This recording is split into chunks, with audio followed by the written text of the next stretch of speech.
이 새벽에 하나님께서 저와 여러분에게 주시는 말씀은 요한복음 12장 23절에서 29절 말씀입니다. 요한복음 12장 23절에서 29절 말씀을 저와 여러분이 한 절씩 교독하겠습니다. 이것은 하나님의 말씀입니다. 예수께서 그들에게 대답하셨다. 인자가 영광을 받을 때가 왔다.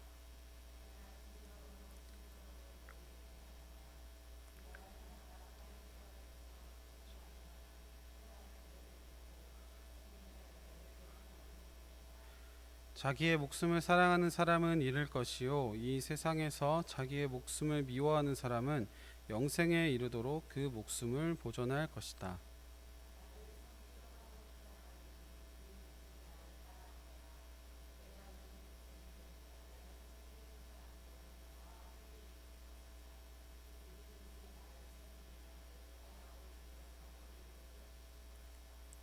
지금 내 마음이 괴로우니 무슨 말을 하여야 할까?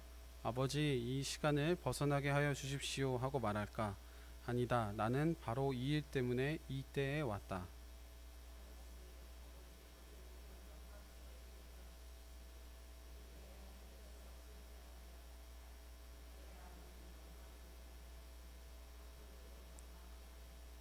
함께 읽겠습니다. 거기에 서서 듣고 있던 무리 가운데서 더러는 천둥이 울렸다고 하고 또 더러는 천사가 그에게 말하였다고 하였다. 아멘. 네, 오늘 말씀의 시작을 보면 예수께서 그들에게 대답하셨다라는 구절로 이렇게 말씀이 시작되고 있습니다. 여기서의 그들은 누구일까요? 바로 성경 앞구절을 보시면 아실 수 있는데요. 바로 예수님의 제자인 안드레와 빌립에게 예수님께서 말씀하시는 장면입니다. 그 앞이 무슨 상황인지 20절에서 21절을 제가 한번 읽어보겠습니다. 명절에 예배하러 올라온 사람들 가운데 그리스 사람이 몇 있었는데 그들은 갈릴리 벳세다 출신 빌립에게로 가서 청하였다. 선생님, 우리가 예수를 뵙고 싶습니다. 아멘. 오늘 말씀 요한복음 12장 말씀의 20절에서 21절 말씀에서는 그리스 사람, 그러니까 헬라인이죠. 헬라인과 갈릴리 벳세다 출신을 대비시켜 놓고 있습니다. 여기서 그리스 사람은 그냥 외국인이 아닙니다. 여기서의 그 그리스 사람은 사회적 지위도 있고 어느 정도 교양도 있는 사람, 쉽게 말해서 좀 배운 사람이라고 우리가 볼 수 있겠습니다. 그에 반해 갈릴리 벳세다 출신, 이 말은 딱히 별 볼일 없는 사람, 매우 평범하거나 오히려 그거보다 더 낮은 수준의 사람을 뜻합니다. 그래서 그냥 어부를 뜻하는 것입니다. 여기서 갈릴리 벳세다 출신 빌립에게 그리스 사람이 와서 선생님이라고 호칭을 하고 있습니다. 가진 것도 없고 배운 것도 없고 그랬던 이 갈릴리 벳세다 출신 빌립에게 꽤 많이 배우고 꽤 많이 가진, 지금 저희로 따지면 중산층 이상의 그런 사람이 누구나 여러 사람들이 부러워할 만한 그러한 그리스 사람이 이 갈릴리 벳세다 출신에게 와서 선생님이라고 부르고 있습니다. 아마도 이 빌립은 평생 동안 선생님의 시옷 소리조차 들어본 적이 없었을 것입니다. 그런데 왜 선생님이라는 단어를 듣게 되었을까요? 그것은 바로 이 빌립이 예수님의 제자이기 때문이죠. 만약에 여러분이 이 상황에 빌립이었다면 기분이 어떠실 것 같습니까? 내가 평생 동안 배운 것도 없고 가진 것도 없고 항상 무시당하면서 살았었는데 어느 높은 사람이, 꽤 잘나가 보이는 사람이, 겉은 정말 멀쩡하고 번쩍번쩍 빛나는 사람이 와서 나한테 선생님 이러면서 굽신거리면 기분이 어떨까요? 매우 좋겠죠. 아마 어깨가 매우 으쓱할 것입니다. 아, 내가 예수님의 제자가 되어서 이런 사람한테 선생님 소리도 다 듣는구나 라는 생각이 빌립에게 들었을 것입니다. 이것이 우리가 생각하는 영광입니다. 또 우리가 바라는 영광이기도 합니다. 내 명예가 올라가는 것, 또 내 이름이 높아지고 존귀해지는 것, 이런 것들을 우리는 영광을 받는다, 또 우리가 원하는 그런 영광이라고 볼 수 있겠습니다. 그러나 오늘 이 빌립과 이 안드레가 받았던 그 영광과 예수님의 영광은 다릅니다. 예수님의 영광은 오늘 말씀에서는 밀알 하나가 땅에 떨어져 죽는 것이 영광이다 라고 말씀을 하고 있습니다. 밀알이 무엇입니까? 이 밀의 알이 밀알입니다. 이 밀알을 빻으면 이제 밀가루가 되는 거죠. 근데 이거 하나는 그대로 두면 아주 보잘것없습니다. 밀알 하나를 먹어봐야 뭐 배가 부르지도 않고 간에 기별도 가지 않을 것입니다. 그러나 이 알이 땅에 떨어져서 싹을 틔우면 수많은 다른 밀알이 열리게 됩니다. 예수님은 하나님 옆에 계셨던 분입니다. 우리의 영광의 방식으로는 예수님은 그냥 그대로 계시는 게 가장 영광스럽습니다. 하나님 옆보다 더 높은 곳은 존재하지 않으니까, 하나님보다 더 명예로운 것은 존재하지 않으니까 예수님께서는 그냥 그 자리에 계신 것이 우리가 봤을 때는 가장 영광스러운 모습입니다. 그러나 예수님은 그 높은 자리를 버리고 육신을 입고 땅으로 떨어지셨습니다.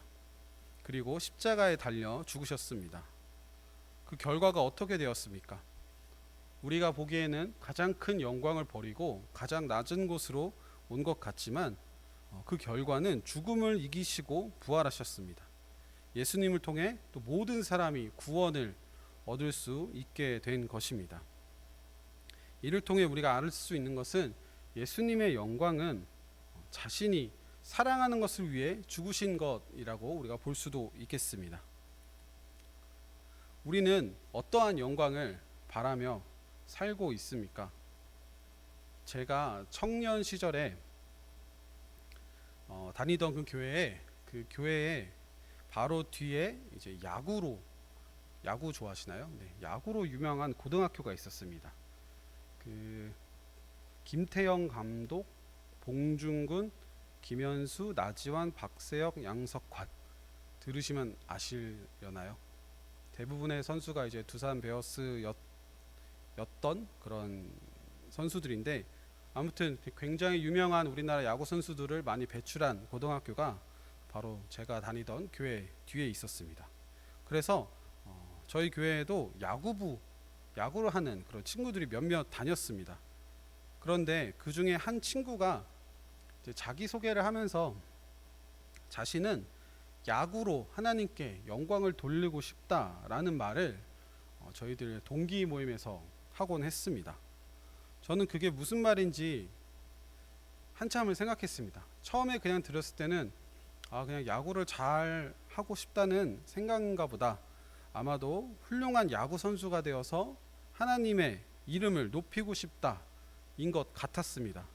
그런데 아무리 생각을 해봐도 야구를 잘하는 거랑 하나님의 영광이랑 무슨 상관이 있는지 잘 모르겠는 겁니다. 야구를 잘하면 하나님이 영광을 받으시고 야구를 못하면 하나님께서 모욕을 받으시는 건가? 라는 생각이 저에게 들기 시작했습니다. 비슷한 예로 보디빌딩을 하는 그런 친한 동생이 있었습니다. 그 아이는 또 몸으로 하나님께 영광을 돌리고 싶다라는 표현을 했습니다.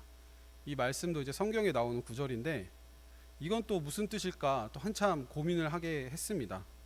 예쁘고 멋진 몸을 만들어서 사람들이 그 몸을 보고 정말 하나님께서 사람의 몸을 이토록 멋지게 지으셨구나라고 이렇게 감탄하고 찬양하게 된다는 말인가?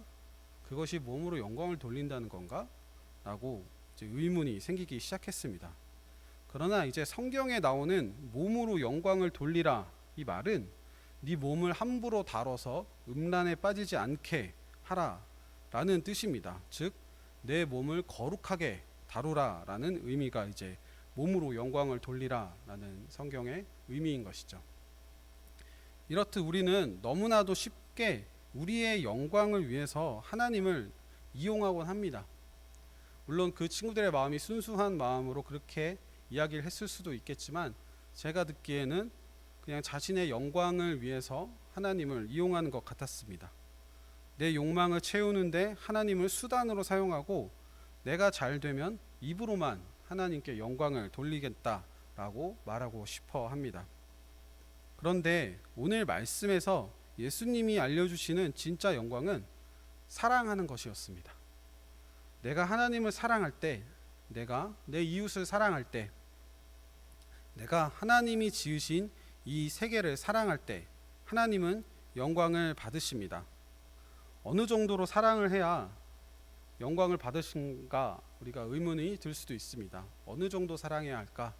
하지만 말씀은 이렇게 이야기합니다. 예수님처럼 죽도록 사랑을 해야 하나님께서 영광을 받으신다라고 말씀을 하고 있습니다. 요한복음 15장 13절 말씀입니다. 다 같이 함께 읽어보겠습니다.